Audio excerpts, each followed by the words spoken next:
I thought you were just whipping your stomach out. No, I would do like this, like a Britney moment. And then I would just walk around the house while my mom like cleaned while this song played and perform it. I think we all should still do that.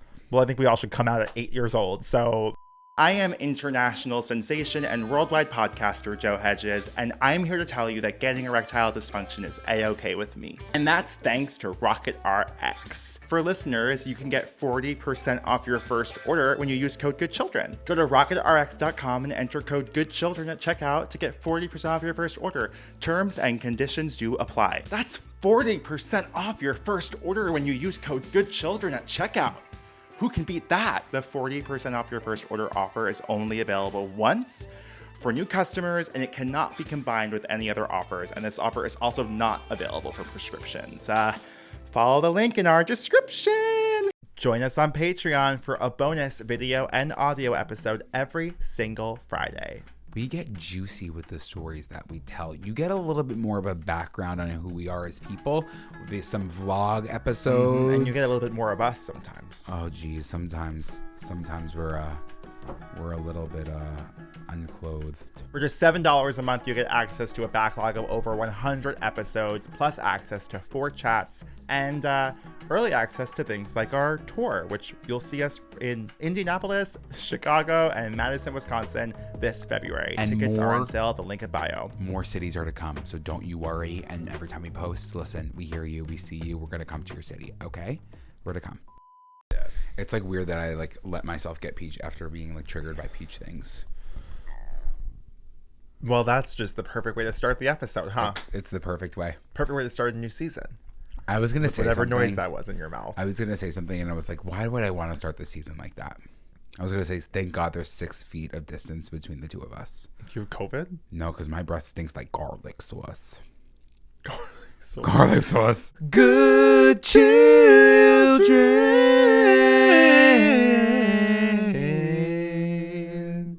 I'm Joe Hegyes. And I'm Andrew Muscarella. And this is Good Children. We've spent 24 years growing together. And now it's time for us to grow up. Andrew, what are we talking about today? Today we're talking about bad gays. What do you mean? What do you mean? Bad gays? I think that we have talked a lot on this podcast before about our relationship to our gayness and where we've come from and where we are right now. Yeah. And I think that at points we felt like bad gays, but I think now we kind of feel like good gays. Well, I think that the main issue for me, like, I don't know. I mean, I look back at so much of like my mid-20s and did the pandemic help? No. Did the pandemic help? Not at all. Absolutely not at all. I know for you, you came out and immediately went into quarantine. So that's even crazier. In a way, I was in quarantine for my entire coming out journey because I just never left my house. No. So we both kind of felt that. But I feel like, I don't know. I look back at like 2021. We moved into Brooklyn. I never felt like I could relate to gay people. Well, to gay men. And I think that was the big challenge of my 20s. And I look back at some of those broad statements I was making at the beginning of this podcast about gay men, in retrospect, bordering on homophobic, if not just homophobic. Maybe across the border. Yeah. No, I think that you were. I moved in. I mean, do you remember the episode that we tried to do for Pride? We've talked about it before, but that was really like scary, the lost episode, because we couldn't even sit down and talk about what we were happy about. Why because we were prideful. There are so many issues. Of course, but I think that there are so many issues, but we were obviously dealing with a lot of issues as well. Yeah. So we couldn't even, chat or distinguish what part of the gay community we were. Because there is this image, there is this idea of what gayness is, and it's put through social media. And what really shocks me, and really kind of what the gag really is we put out that image now. Like, I think that for adolescent gays, like adolescent gay men, we are now a representation of that. Like, albeit a very small piece of a larger pie, but we are 2 gay best friends, and I never even registered that. That's the craziest thing. No. I never once looked at the 2 of us and I was like, oh, I have a gay male best friend. No. Like, that is kind of... That's Joe. That's just Joe. What do you mean? No, because I wouldn't even think about gay. Oh, yeah. Regardless. I thought you were saying only I felt that way. No. So it didn't feel like it was the thing I was seeing on the internet or the thing I was seeing in movies and TV. Because I surrounded myself with truly only women. Which only is girls. like, and thank God, because those women raised us from Panera to now. Exactly. And I still love my girls. Yeah. But I can't help but think. If I was a girl's gay, because growing up, right, when people are telling me that I was gay, I would be like, no, I'm not gay. I found comfort in hanging out with girls and talking to them about what they were interested in, because honestly, same.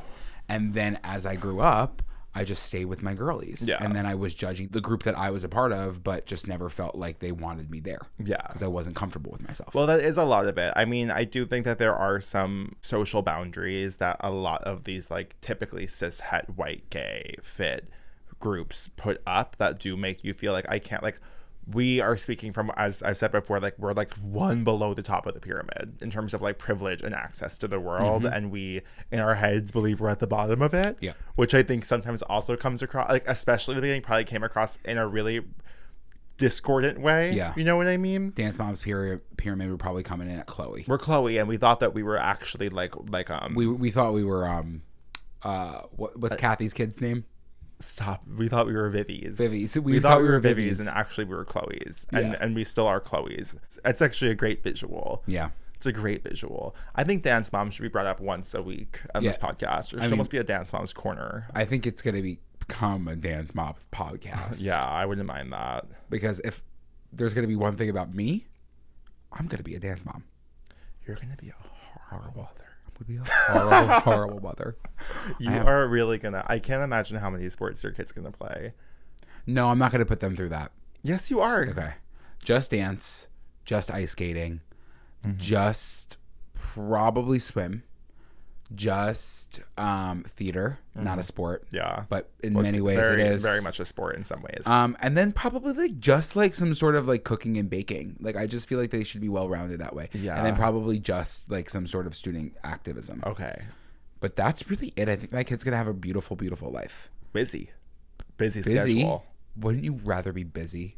I wasn't busy, and look how I turned out. I was busy, and look how I turned out. But back to the gays. Wait, okay. I'd like for one moment to imagine Totino for a second here. Totino is... It's Totino now, and it's Nutella. Nutella, okay. Totino and Nutella. So, but Totino is coming home from ballet. From ballet, he's exhausted. He can't believe that he has to go straight from ballet to figure skating and then round out the evening with there's a student government meeting that he has to go to back at school. He had to volunteer for something at school, like during parent teacher night. Yeah. Dad. Yeah. I wanted to ask you if you think maybe I've been really busy at school. Yeah. 8th grade's really tough. And I'm feeling a little bit overwhelmed. Okay, Totino. Talk to me through it. Like, what's overwhelming you right now? Well, I just feel like between the dance classes and the figure skating and the swim, I go to swim really early in the morning every single day. Yeah. And then I have student government in the afternoons, but I also have to split time between student government and the fall play, and that's really been a lot for me. And what else is he doing? He was doing like cooking and baking, but that's and like then I have to do I have in baking club and cooking club and also the LGBTQIA2S Alliance, and it just feels like I'm really getting bombarded with a lot of work, and I can't believe I had to go back to school today to do figure skating lessons and then do the PTA event. Yeah. It does sound like there's a lot on your plate, Totino. And I'm only 13 years old. I know. Can you imagine when you're 17? No, I'm scared of high school for that reason. I don't want to go. No, I don't want you to be scared of high school, Totino. This is the thing. Sometimes we have a lot on our plate. But as Muscarellas, we clean and we clear our plate. Okay, so right now you're clearing the plate. It might be stacking up. But Dad, I'm so tired. I just want to play with my friends. Don't you have friends at ice skating? No, they all bully me. Why do they bully you? Because you're part of the LGBTQIA+ Alliance? No, because they're all gay. That's not why they bully me. They bully me for other reasons. They found your old podcast from your 20s. Oh, and they heard me talking about some things? Yeah. Well, listen, Totino, they probably heard me have very similar conversations that I'm having with you right now. Yeah, it's really about how I'm embarrassing going to for process me. motherhood. But this is the thing. If there is one or two things that you would like to give up, we can chat about it. But the two things that you can't give up are ice skating, swimming, ballet, theater, cooking, or baking. So what? I can only quit student government? And the LGBTQIA2 alliance? Well, Dad, I don't want. I told you 3 years ago I hate ballet, and you keep making me do ballet classes.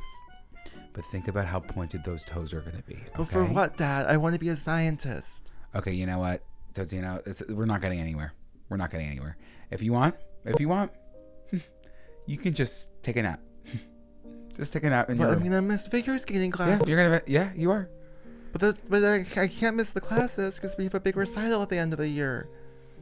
Well, do you want me to pull you out of figure skating? Yes, I do. You want to be out of figure skating and ballet? Yes. Okay, I can take you out of that. Okay. Thank you, Dad. Okay. Thank you, Mom. You're welcome. I'll get you some ice cream or something if you want that. I would love to learn to emotionally eat at this age, please. Okay, you got it.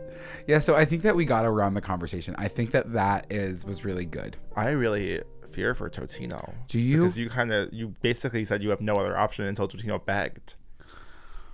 I don't know if he was necessarily begging. I think that it got to a point where I was hearing his voice start to crack a little bit more, and I said, you know what? I can't be this tough cookie that I put on, because I'm gonna be a tough cookie. You're gonna be a butter cookie for sure. You're certainly no crumble cookie. No, I'm certainly no crumble, but I'm definitely a shortbread.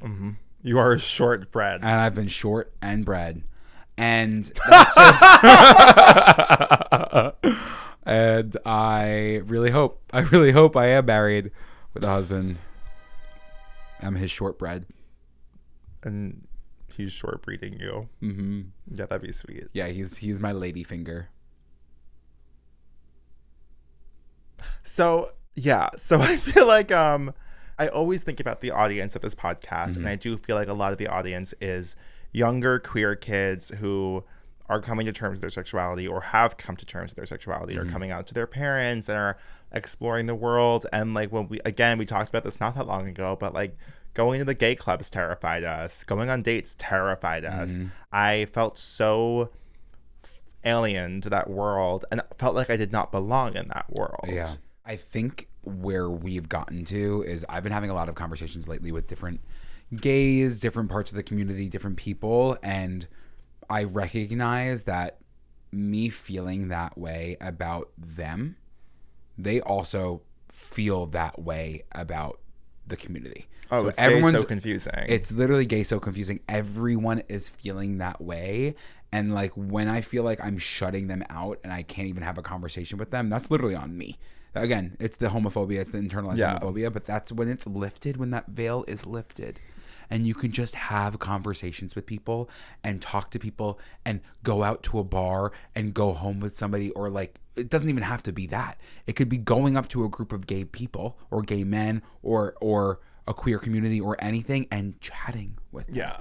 And I think what I've learned is like, I don't have to like or get along with or have something in common with every gay man. No. Like, and I think that for a while, like, it is like, it's that feeling of like foreignness of the situation where you meet one person and you think that that's what everyone's like, which is crazy to stereotype people in that way. But it is like, my first real foray into the gay world really was working at BuzzFeed. Yeah. Like, I didn't really hang out with any, well, obviously, again, all of my friends ended up being gay. Like, even from middle school forward, everyone's gay. So on one hand, like, I was always around these people, but like, BuzzFeed was my intro to the kind of gay person I saw on the internet and saw online. I think I also just feared like gay people who were confident or like at least comfortable with themselves. Like that to me seemed like they were doing something wrong because I wasn't allowed to be confident, or I like in my head. Yeah. So when I saw someone like having a good time at Pride, I was like, that person's fucking crazy. Yeah. Or even like,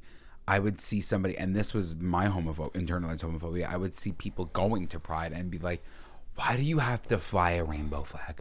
What is it? Okay, rainbow, cool. Why do you have to do that? Isn't it funny? Because it is like, you hear that and you're like, oh, I sound like a conservative.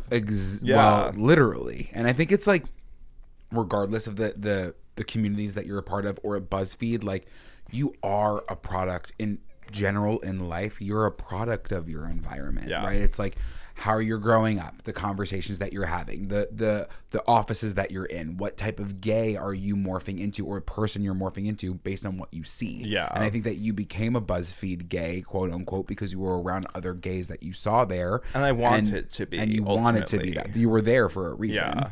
You know what I mean? Like when I was working my first job too, there were a few different gays. I was in Boston. Yeah. We were all clicking our heels with our our little boat shoes. Mm-hmm. And that was the version of gay that I was. But then you continue to morph based on your surroundings. I also think you're extremely impressionable in your early 20s, Mm-hmm. more so than I think people ever acknowledge at that Mm-hmm. time, because it's kind of like you're done with high school. Like being a teenager is a time when your like hormones are crazy and like you're so deeply affected by people around you and what you want to be. But I do think that like I was probably 10 times more insecure and 10 times more impressionable from ages like 21 to 25 than I was in high school. Mm-hmm. I was a fairly standout confident person in high school, even though I wasn't speaking. I still like knew who I was. I think that post coming out, I had no idea who I was. Yeah. Because I think that most of my identity prior to coming out was wrapped up in how to avoid being seen as gay. Yeah. Do you know what I mean?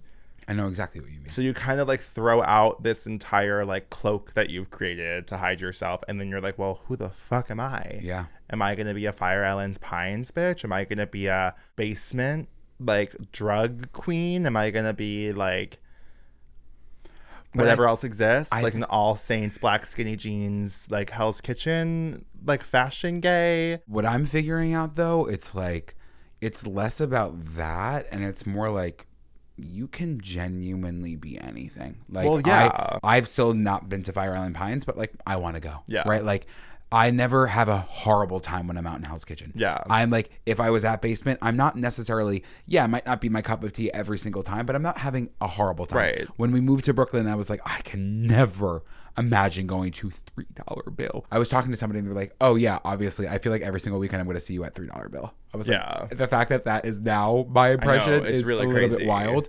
But it's all of those things feeling like you need to fit in a certain pocket when there are literally so many pockets and the pockets are very, very deep.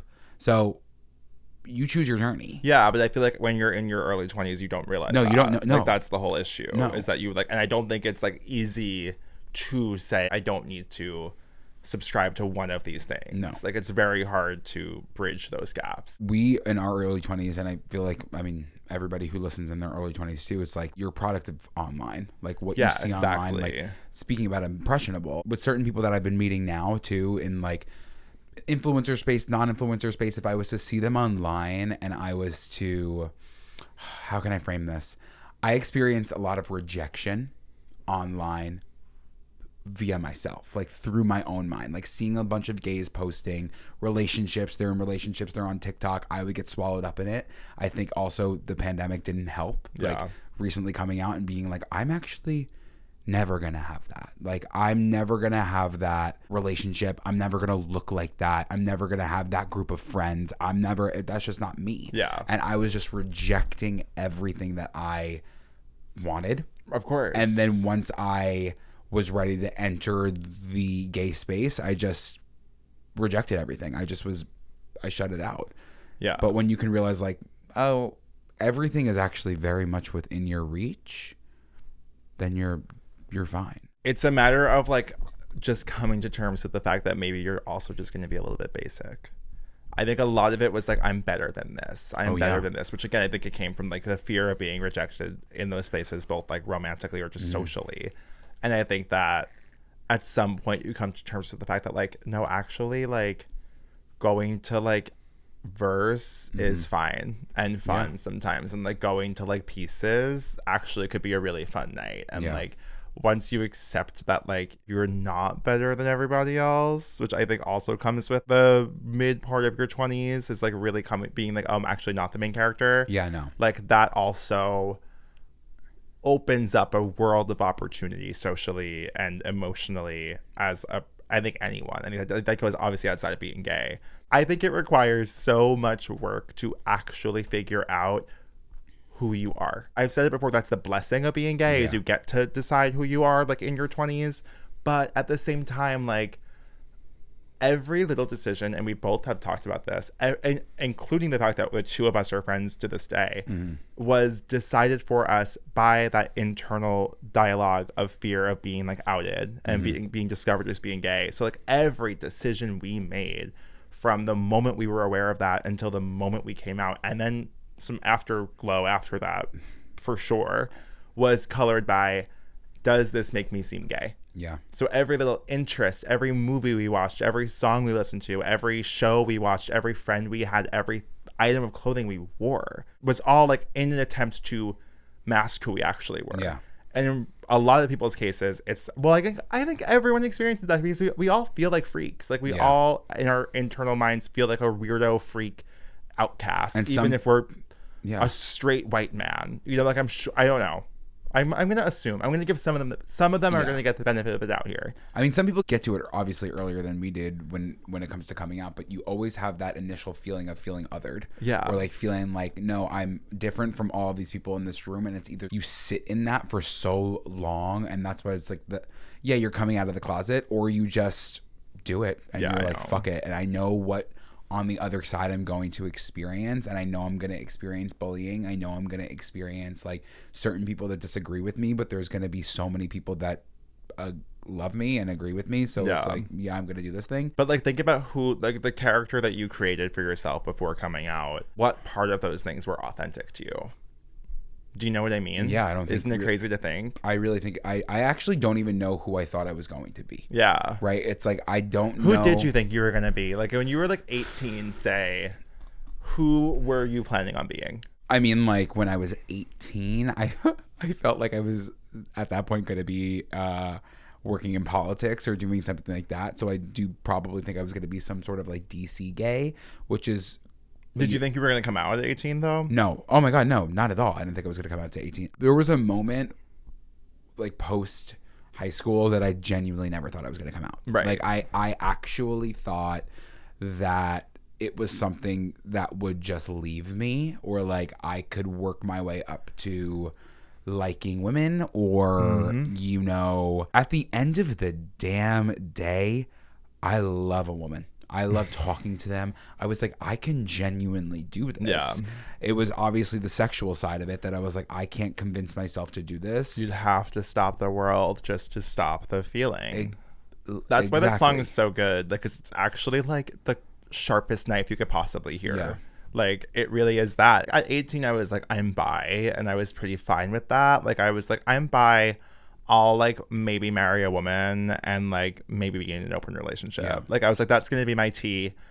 I don't think I thought I'd be a politician. I think that was not my journey. No. I did think I'd be, like, in the entertainment sphere making movies, for sure. Also, don't think I ever thought I'd come out. Yeah. I really don't think I did.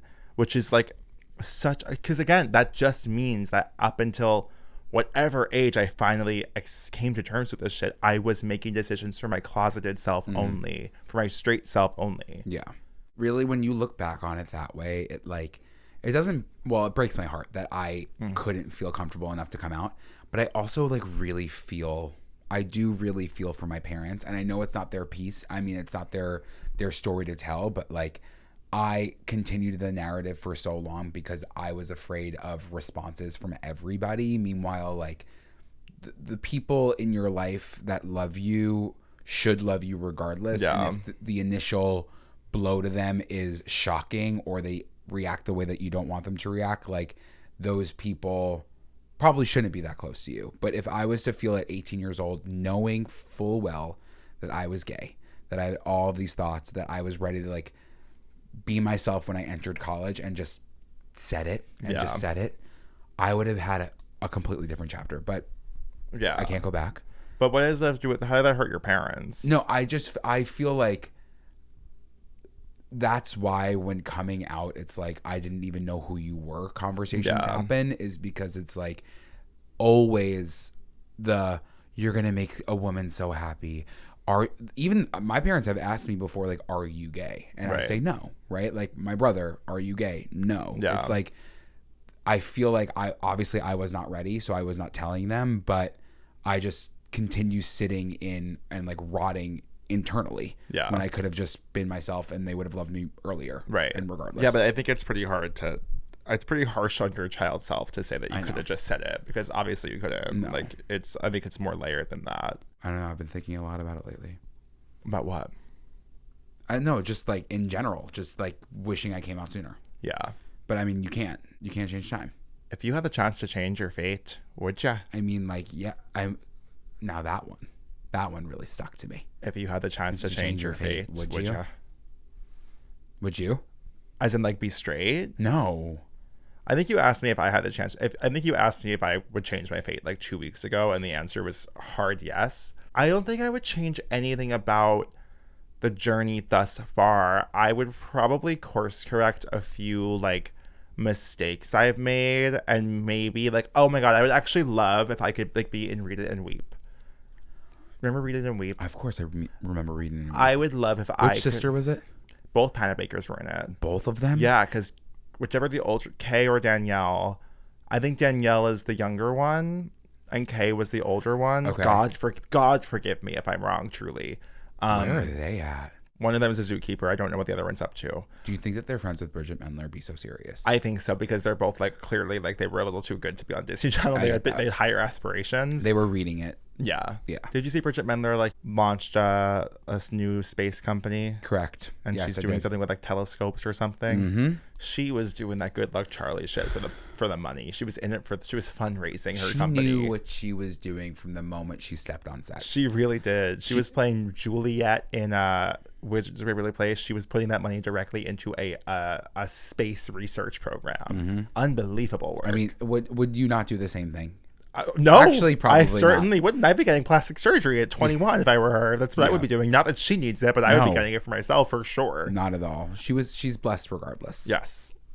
Oh my god. Now I'm kind of like thinking, because I'm thinking like if I could turn back time, if I could speak to my younger self, I do think my ideal way of doing that would be like Read It and Weep It, like show up as my current self to 14-year-old me. Yeah. And I wouldn't sway anything. I wouldn't want a butterfly effect shit. I would just like to give him another option. Yeah. To say, you could do this instead. You could say this instead. You could wear this instead. Yeah. You know, like you don't have to do the thing just because you think you have to do it. Because I do think that's all I would really want to do, is just maybe educate a little bit on like the options available to me, because I think that when you grow up so deeply repressed, it seems like there's no options, and I feel like that carries into adulthood. Yeah, and it's the suburbs too. It's like we weren't surrounded by like many gays. At least that's what I thought, right? It's like now, obviously more now and more we're realizing people in my grade. I was like, wait, again, everyone I was friends with was probably gay, or if not out, whatever. And imagine 15 years down the line. Oh my gosh. Imagine of course. 20 years down the line. Think about these kids that are growing up in the city, right? Yeah. It's like they're, for the most part, I mean, I'm not speaking for them, but like they are around it. They're exposed. They see it. They're exposed. And like, that's a whole like different a great conversation. side of the internet. Yeah. You know what I mean? I want to say it was like Tyler Oakley. Like, I don't know. Like, it was like Joey Graceffa vibes. It was although he wasn't even out actually, so maybe it was just Tyler Oakley. Like, I can't think of another gay person on the internet that I was like watching, and I wasn't really watching Tyler Oakley. In fact, I joined the Tyler Oakley for no reason hate train that everyone was on, which I think probably was just like homophobia. I'll tell you one thing that stopped me dead in my tracks. What? That one of my good luck babe moments was Troye Sivan, like the youth video or something. Yeah. It's like him kissing another guy, and I remember drawing that on my iPad on Procreate, recreating the drawing of it, and like that should have been like, I should have just said, you know what, let's wrap this up. I love art. Yeah, I was like, I just like love the male form. Like I also remember drawing like male nudes, but then I would also draw like a female nude, Of course. just to like balance it out. I have all of these still on my fucking drives. I would love to Read It and Weep. I just imagine 14-year-old you got to have one conversation with you today. And I'm like, hey diva, you got this. That's what you would come in. That's it. Yeah. You got this. You're like, invest in Bitcoin early, please. Yeah, exactly. Don't do anything else. Don't go Take to your school. birthday money. Yeah. And put it into Bitcoin. Invest it. Oh, hey, I didn't even see you there. We've all been there. You've been working in the yard, and the tool you need to finish the project stops working. Thanks to RocketRx, you will never have to worry about that again. You can get trusted, FDA-approved treatments for erectile dysfunction at a lower rate than branded alternatives. And this is delivered straight to your door in discreet packaging, so no one has to know, even though there's nothing wrong with it. And all you have to do is complete a 100% online, quick and easy, might I add, consultation with no in-person appointment needed. This one's for my girls with ED and anxiety. You know what I mean? It's like both those things. And honestly, those things actually go hand in hand. All you have to do is go to rocketrx.com and enter code GOODCHILDREN at checkout to get 40% off your first order. That is 40% off your first order at rocketrx.com when you use code GOODCHILDREN. Terms and conditions are going to apply, babe. I'm going to be honest. 40% off your first order at rocketrx.com when you use code GOODCHILDREN at checkout. Like I said before, don't you dare try to combine this with another offer, because you can't. It's just not possible. Also, this is not available for prescriptions, and also this is a one-time deal. You can't use this again. It's for new customers only. You can get this deal, which is 40% off your first order, by heading to rocketrx.com and using code GOODCHILDREN at checkout. Bye. I would love to go back to my childhood self and have a conversation, but not even, 14, sure, but 18. I wish, like, for you. No, I'm saying, from 14 forward, I want to be showing forward, up. But at least you were able to, like, come to terms slightly when going into college. It's not a regret of mine, but it's crazy like that you didn't. The fact that I had, and I was away, like you were home. I was home. I got to go away and be myself, but like, and have no judgment, but I still felt like I was going to be judged. Yeah. Meanwhile, but also there's this fear, like there is this made up fear, and like maybe I'm sure it's based in reality, but I remember like being so afraid that one of my friends would somehow tell someone that would somehow tell someone else that would somehow tell like my mom. Yeah. And that would be so much worse than just coming out to my family. Like if they found out through like a sixth party, like that would be like the worst case scenario, because that would actually be a slight to them. Like that would be offensive. I didn't feel like I can come out to many people because I was so afraid of somehow getting back to like, even like getting back to you. Yeah. When we weren't out to each other. But can you imagine? Well, it's so fucking stupid. In my head, probably, if I was to come out to you, I feel like it would have been so close to home. That's why I didn't want to say it to you. Yeah. I was like, you'll tell your mom, somehow it'll come up in conversation with my mom, it's over. Like, that's why I could not tell you. Yeah. Which is so crazy. Can you believe I was outed in college? I think we talked about that. I don't think you ever really talked about that. Well, guys. And this, it's never a good feeling. It's never a good feeling. But if this was to happen to you, you know, you get through it. But I was outed to all of my best friends in college. It was right when I downloaded the apps. And I was like, okay, this is my opportunity. Like, I think it was honestly, I wasn't really showing face, I think, at that point. It was probably just body. It was Grindita? Yeah, it was Grindita. Wow. It was Grindita. And it was probably definitely Tinder as well. I probably downloaded all of the apps when I got face back. on Tindies. Face on Tindies. So it was like easy regardless. Titties on Grindr. Okay. Titties on Grindr, face on Tindies. Yeah. And I was on campus, got back for orientation, and I came out to a few people there. That was the step forward game, and I stepped forward for identifying with the LGBTQIA plus community. And my friends weren't on campus yet, but I was on the apps, and someone saw me on the apps, and my closest girlfriends of all of those 4 years I didn't talk to yet because they weren't there, were told. And I was told by one of my girlfriends, by Caroline, I'm pretty sure, that she knew. And it's moments like that you're like, I felt bad, because I was like, I don't know why I felt bad. Obviously what was done was wrong, but like, I felt bad that they were some of my closest friends, and they found out through this person. Exactly. Yeah. But you obviously know that that's like a misplaced feeling. Obviously, it's so fucked up to out somebody. Yeah. But yeah, I understand that guilt. It's just like, I think that the ultimate reason why you hold off the people who are most important to you is pretty obvious. It's like, this is the most serious one. I remember the first person I told was my friend Michelle, and we weren't like, we had probably been friends for a year at that point, but it was so easy just to say to Michelle, like, oh, I'm gay, and also kind of treat it like something I've been saying to people before. Like, I don't think she knew in that moment she was the first person I was ever saying it to, but we were in her car on Sunrise Highway going like to Massapequa Perk probably. Yeah. And I was like, oh yeah, I'm on the apps. Like, I'm looking, like, I'm like we were talking about the apps, I think. Yeah. And I was like, oh yeah, like, I'm trying to find a boyfriend. And that was like the first time it was uttered, but it felt normal because I was like, she doesn't have the context of the past 20 years of my life versus like even 4 years is a long time to just casually say it to someone like Caroline is not the same as just saying, as it's just going on the apps. No. And figuring it out privately for yourself. It's so wild. It's wild. It's so wild. Coming out, girl. But now I can't even, I actually can't even, I mean, I could think about saying the word every single day right now, but the idea of saying idea of saying it, like, I was sobbing.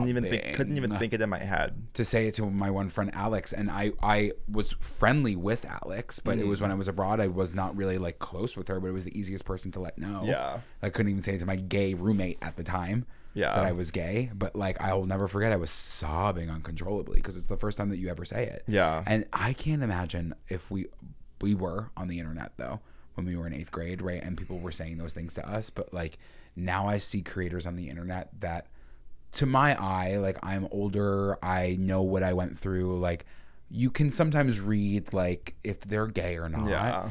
But like, to see people to the outing point be forced to come out is like devastating. Yeah. Like, because we remember what that feeling is like. And it's just like, no, and people do treat it so casually now because it's like less of a life ruiner to be gay, so people just feel so casual throwing it out at people and like saying it to people. But like, when you're still in those shoes, when you're still in the closet, it is the scariest possible thing you can hear. Like, it's so crazy. I'm trying to think about who was my gay spo, like, who made me ready to come out. And for a second, I thought it was Frank, my high school best friend, Frank. But I think Frank came out after me. So I don't know who around me or what. It was probably just being on Tumblr and shit. I think I sent it to Frank first. Yeah. Maybe to Frank first. And that Frank first. Isn't that like a place? Frankfurt. I said it to Frankfurt. And then I said it to Frank and Emily in our little group chat called Safe Space, which in retrospect is really kind of funny when you think about it. It was just like 2 gay men and one really, really understanding, compassionate straight woman called Safe Space. And I remember being like, hey guys, I just want to let you know I'm bi. And I think Emily was like, oh my God, that's amazing. Like, look at this thing I just saw, and like completely pivoted. just kept it so natural in the conversation. And that was like the biggest sigh of relief, because I was like, oh my God, it doesn't have to be, because that's the other thing, like, it's so associated with a massive emotional climax of a moment, even in if it's not like your family.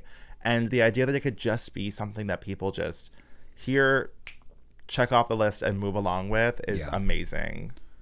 It is amazing. Like, that's how it should kind of be. Obviously, I think that you want to give people their respect and like hold the grace if they need the moment. But if someone doesn't really, like, you can read the room. Yeah. Like, I think it's all about reading the room. Like, if you're a straight older sibling of a probably gay younger sibling, wait for their moment. Encourage them with don't encourage them like outright, but just openly love gay people. Yeah. And then when the time comes, just treat it very casually. You're like, should we watch Drag Race tonight? You want to watch something fun? You want to watch Love, Simon tonight? Let's watch Love, Wait, I heard Heartstopper is really, really good. Have you been seeing Heartstopper? They're like, what do you mean? I do think if Amanda like sat down with me and said, let's watch like something like Heartstopper, if it existed then, that probably would have been all it took. Like, I would have watched that show with her and been like, actually, I'm gay.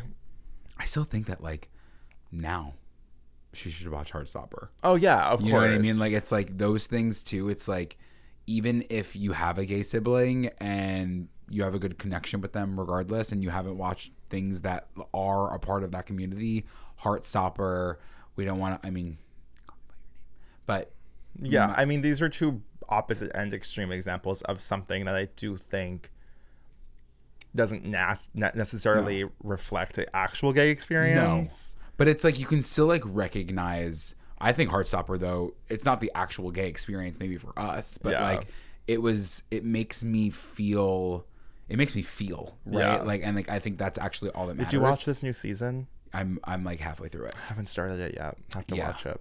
I am halfway through it. I don't know who it was for me either, my gay spo, but I do think that again, being on a college campus, shit against the wall, watching Remember Me, having a mental breakdown. Well, yeah, that was definitely it, because it was like I feel like I haven't been talking about it for so long, and I haven't told anybody about it, and like I didn't have a group chat, just text, because I didn't feel comfortable with people in that way. So that's why I was throwing shit against the wall, which was a different extreme. But I think that for me, seeing even on campus, I didn't go to a big campus, right? I didn't go to a big school, so it wasn't like the gay population was very small, but I recognized the people that were in relationships and seeing them thrive on campus and be like, actually, no one here cares. Like, actually, this is amazing. And seeing them be so open and free and happy, I was like, why can't I do this too? It's weird that I can't just do it. And I think that's when I went abroad, I was already in a relationship. And that was like the final straw for me. It was like this was my last holding on to the idea that I could fake it forever, and I couldn't fake it any longer. And I was like, this is it. It's make or break. And it broke. We broke in a big way.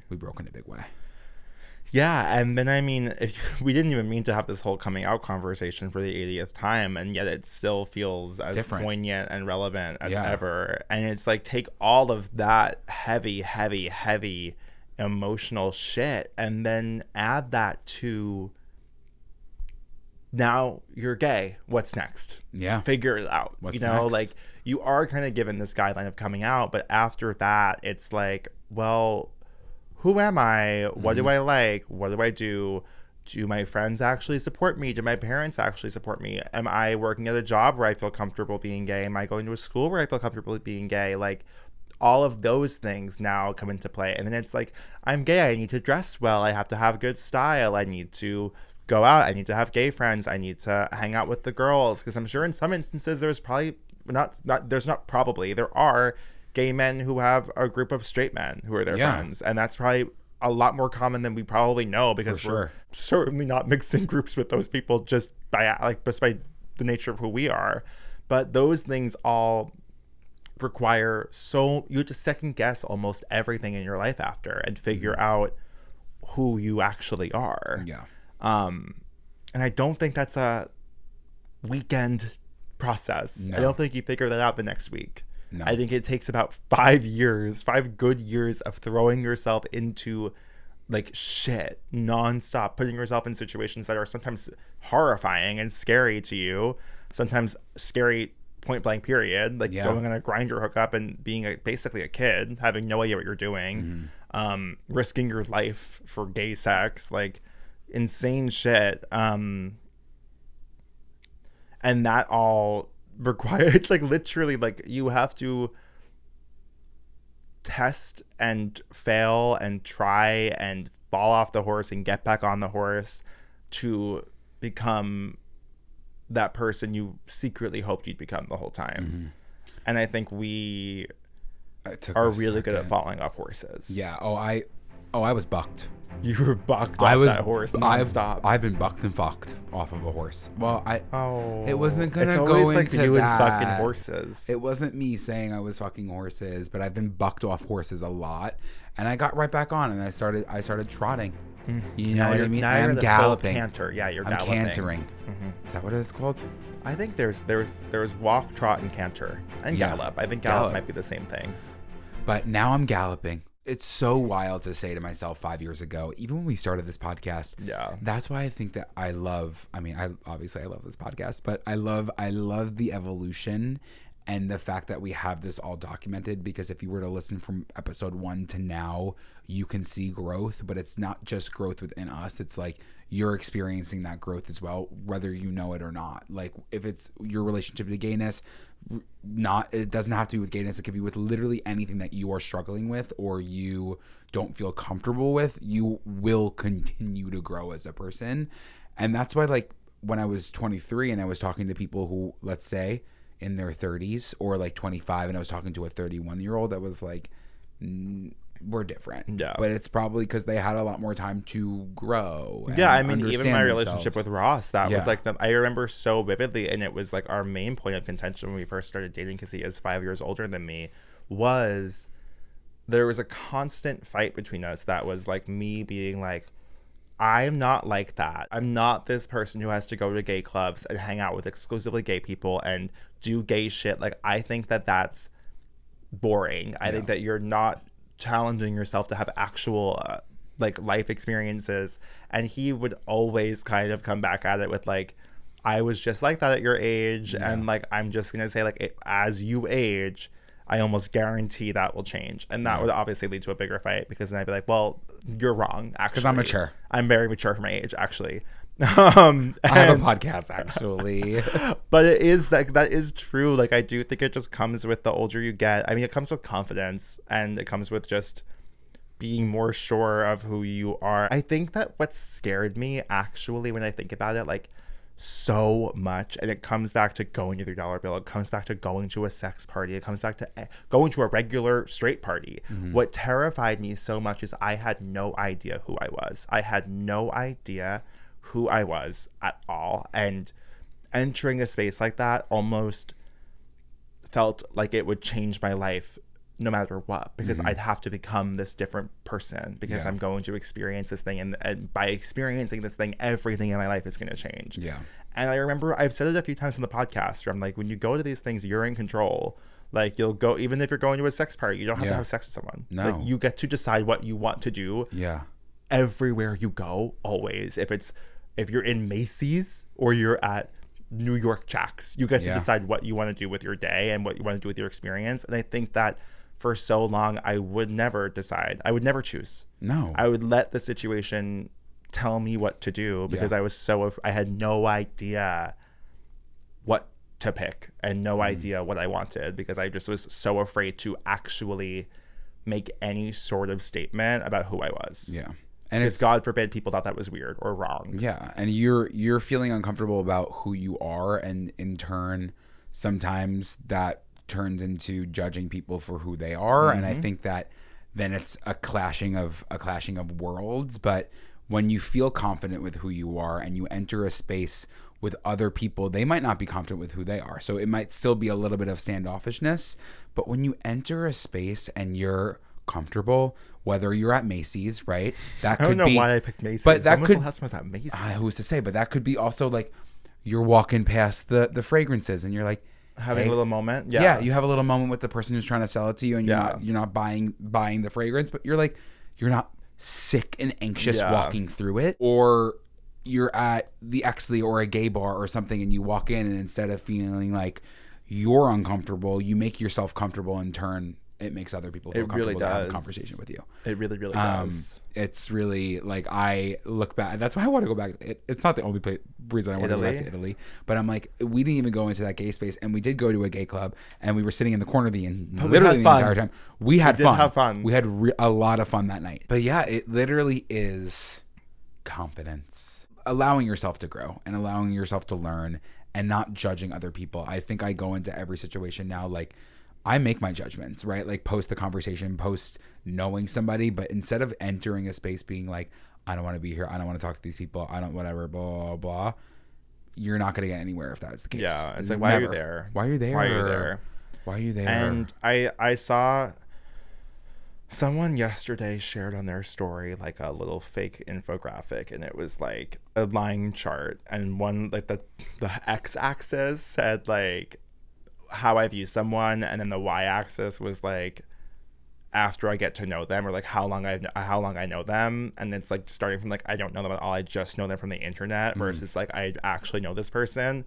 And then like the X was like devil, angel, or like angel, devil, and in the middle was like completely neutral.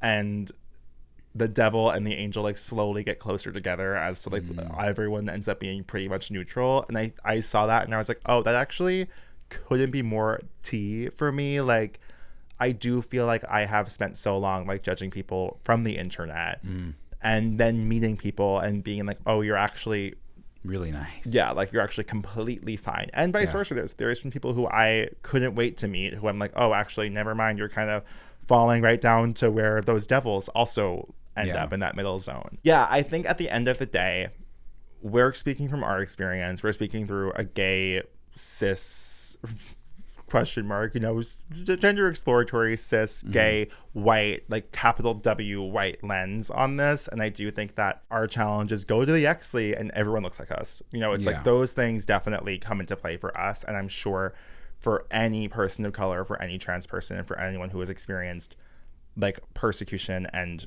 othering far outside you and I could ever possibly think of, it's not as simple and cut and clear. But for us, that is the story. And for us, it is just the act of convincing yourself to show up. And I do hope that like for us, we can continue to create that space, like take those spaces that are dominated by like cis het white gays and continue to bring people in that could continue to make people feel comfortable to go to those places and not feel like it's a completely isolating experience. As we've slowly made our way farther down the L train in our lives, it has opened us up to a much broader experience. And yeah, I mean, it's hard not to say that this podcast has tracked our lives dramatically changing over the past 2 years outside of just talking into a microphone and now being paid to do that. I think it goes well beyond that into like deeply intrapersonal, like, and deeply personal accomplishments and relationships. Yeah, I would not have the relationship to my body, my gayness, my fitness, my work, my anything. If it, I mean, obviously I would have gotten there, but I think having these difficult conversations is what obviously helps. Speed tracked it. It really speed tracked it in a crazy way. But I think, like, to your point, we might not recognize other parts of the community when it comes to their journey. But what I think is so beautiful about the podcast and our live shows and the space that we have even a small hand in creating and fostering is like, regardless of where we go and regardless of the shows that we do or whatever, like even for the people showing up alone, we want you to feel comfortable, like in a non-judgment space, that you, regardless of where you're at on your journey, if you're still not comfortable. And I'll never forget Miss Haley in Boston, who at the end of the live show came up to us and for the first time came out, and she turned to her sister and came out in front of her sister with us there. And it was like the most bone-chilling moment to be like, we were allowed to witness something that we also wish we had a community of people that we could have done that with and felt comfortable with. But like, it's all about feeling comfortable. If you need a community of people to make you feel that way, great, we're here. But once you feel comfortable with yourself, you'll feel comfortable really in any environment that you put yourself into. Because if people are going to judge you, girl, that's something that they're going through. And we don't want to deal with that. Oh my God. It's like, I came into this episode and I said to Joe, I was like, oh my God, okay, we have to make this one funny. How are we going to make this one funny? We had a Totino bit in the beginning. We did. You know what? As you have recognized over the seasons of the podcast, seasons of love, it's really seasons of 529,600 minutes. It's actually the tally of how many minutes we've done in the podcast so far. Exactly. And not every single episode needs to be funny for you to resonate, because we can laugh through it, but we can also sit, we can think, and we can ponder through it. Okay. Good children to the guidance office. Hey, Joe and Andrew. I, first of all, love you guys. So my best girlfriend and my other best girlfriend were in two completely different friend groups. It was two completely different parts of my life. One night we went to the bar. They hooked up. Now they're dating. They're with each other all the time. It's hard to hang out with one without the other. They're hanging out with our other friends without me. And I love them. I feel like I'm so happy for them that they got together and they're happy. I love that. But how do I deal with, like, the fact that I am a little bit upset that it feels like I lost both my friend groups and both my friends to each other, which is not something I ever thought I would experience. But let me know if maybe you guys have dealt with something like this and how you think I should kind of go about handling it. Thank you guys so much. I feel like a weight is off my chest. Have a good rest of your day. Oh, I love them so much. That's actually like, I feel like a perfect wrap of the episode of feeling like a weight is off your chest when you can say something. I think no one will ever feel bad if you say to somebody, I would like to spend more quality time with you one-on-one. No one's going to take that poorly. No one will ever take that poorly. And I think that you seem like an extremely kind and well-worded individual. Correct. I don't think you're going to fuck up that sentence if you say to both of your friends. And you could just say, I'm so happy for the two of you. I love that you're together. I still want to have like friend time with both of you separately. You know, like go ahead and like say like, sorry if that sounds weird or whatever, but I still feel like I haven't gotten the chance to hang out with you one-on-one anymore. And I think that like no one's taking offense to that. Like, no. And if they are, that's like indicative of a larger problem. But no, like, I don't think I would ever take offense to someone asking to spend more quality time with me. If anything, I would probably feel really guilty and then immediately try to make up for that. Yeah. If I was to be dating Garrett, and then the two of you cut me out of your and you were to come to me, I would be like scratching at the walls of my enclosure, freaking out for sure. Of course. But so this is a much more gracious way of putting it. Exactly. But if you were to come to me and say, hey, Andrew, this is really tough because we used to hang out all the time and now you're with Garrett 24/7 and you guys just like don't want to hang out with me, I'd be like, on my side, I would be mortified. Yeah. I'd be like, oh my God, I did not know you were feeling that way. And I think to your point and to Joe's point, it's like your friends don't know that you're feeling that way. So if you just sit in the silence and the feeling of it, like it's gonna eat you up inside and it's gonna be a resentment boots down. Like you're gonna resent them and you don't want to resent them. Clearly it's like you wouldn't have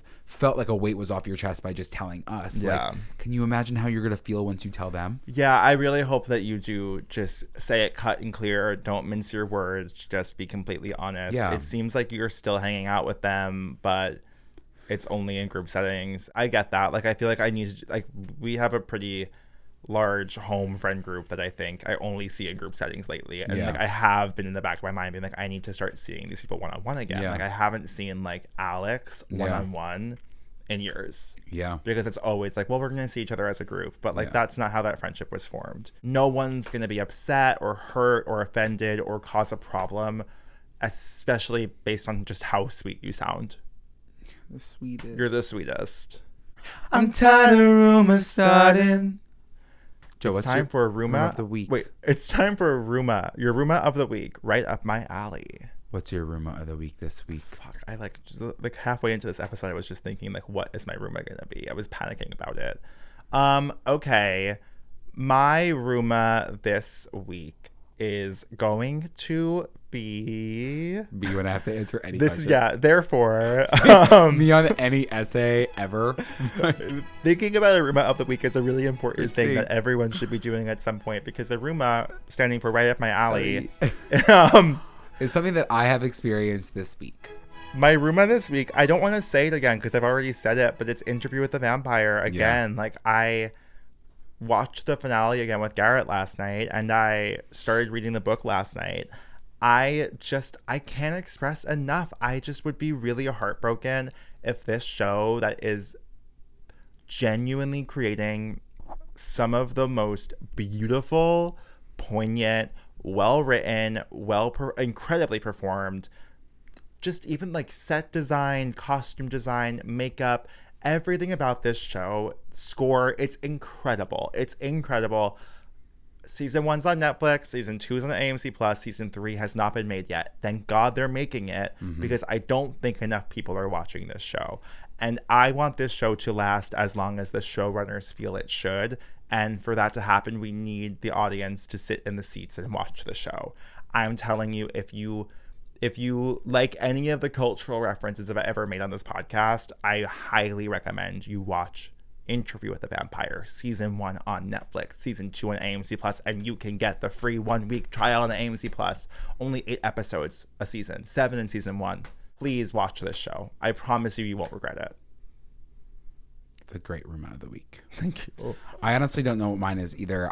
I'm trying to steer away from like, I mean, there are so many shows, right? I love Grotesquerie. I think it's an amazing show. I know it's another Ryan Murphy. I think that you absolutely should watch it because I think the acting is great and I think it is kind of also spooky. But I think my Ruma of this week, I had an event recently that I did not want to go to. I was like, why did I say yes to this? Why did I do this? Like, and then I did it and I had one of the best times of my entire life talking to people that I never thought I would ever talk to, literally period, point blank.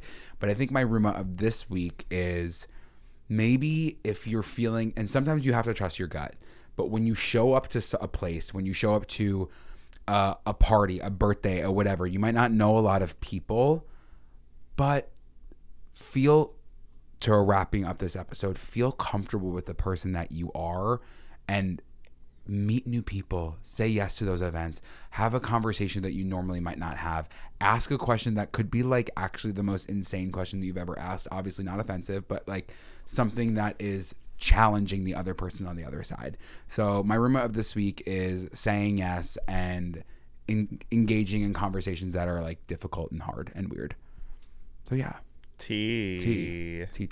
Yeah, I think that the coolest people I meet when I'm like out are the people who can come up to me and just bravely start a conversation as a stranger. Those are always like the people, and I can think of people who I've met once who are last in my mind because of how comfortable they were in a social setting. Like that's like you can never go wrong. Yeah, no, you really can't. Someone came up to me and was like, what's the most embarrassing story that's ever happened, right? And like I know that when you get asked that question, you're like, for the first like 2 minutes I was like, this person's actually a freak. Like, why would you ever ask me that question? Like, what do you mean? I just met you. Like, what? And then I started telling it, and then the ice is already broken. It's like, oh, now we're actually like laughing already. It's like it could be something like that. It's great. I love it. I love meeting people. Another episode is in the books. Another season has started, and I cannot wait to see where it goes. Seasons may change, but we won't change. Who's this now? Isn't it strange how nothing here? Let me think. Are you singing it like the person? Made me feel I'm invincible. Is it Lana? Yeah. Yeah, I knew it. No more candle in the wind. Yeah, that's probably why. Love her though. What song is that? Love her for you, and I need to love her for myself. You don't need to love her. You're right. Well, I mean, I love her. That's almost worst case scenario. I think that's like the biggest indictment. I think that I love her art, and I'm trying really hard to not separate the art from the artist in like a Woody Allen way, but I'm trying really hard to not idolize artists and more so like worship their art. And I think about that with Lorde all the time. I'm like, how do I remove like the worship of that person and just like really love her work? You took a lot from those commandments. Girl, I'm not putting false gods before God anymore. That's tea. That's tea. Thank you guys so much for tuning into this week's episode. Don't forget to do your homework. Like, comment, subscribe, rate, review. We're on a 5th season. It is happening. Like, I can't even imagine 2.5 years ago thinking that we would make it to this point, but we're not stopping. And we're only growing, and we only can grow by spreading that damn good word. So if you haven't given us a review yet, write a little something sweet. And we have a tour that's coming up. Buy a ticket. It's like proving, and if I want to be transparent, it's proving to be more of a difficult market than we were expecting in Indianapolis. And I know that if you live there, because we do have a good amount of tickets that have sold, but it is a pretty large venue. So if you have bought a ticket in Indianapolis and you spread the word to 3 people, listen, we'll be popping all over the place. Chicago's on the 20th. Chicago, first show has been sold out, which is kind of really amazing, unbelievable boots. And now we have a second show right after it, so it's back to back, and we're going to try to make the shows a little bit different so we can have fun. You're coming to that meet and greet at Chicago, we'll be seeing you until midnight that night, so can't wait for that experience. We're going to all ring in the following morning together, basically. And then Madison, Wisconsin on the 21st of February, and I know that there's a few colleges over there as well. People are really like loving it over there. So bring your college friends. Let's pregame. I'll bring the Burnett's. Maybe that's crazy. Don't forget, you can find us on Patreon for $7 a month for a bonus video and audio episode. And you know where to find us across all social media platforms at Good Children Pod. Are you on Instagram? Oh, I'm on Instagram at Andrew Muscarella. And I'm on Instagram at Joe Hegyes. And you can find all of these links in the description. I'm coming out. I want the world to know. I got to let it show. You know what I used to do as a kid to this song? Keep going. I would coming out. I want the world to know. I got to let it show.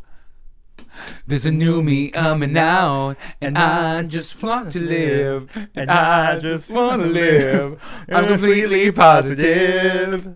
Think it's time now. Okay. I'm not joking. My mom would put on this song. I would curl up my shirt into a tank top, into a bikini, and I would do a full performance to I'm Coming Out as a child.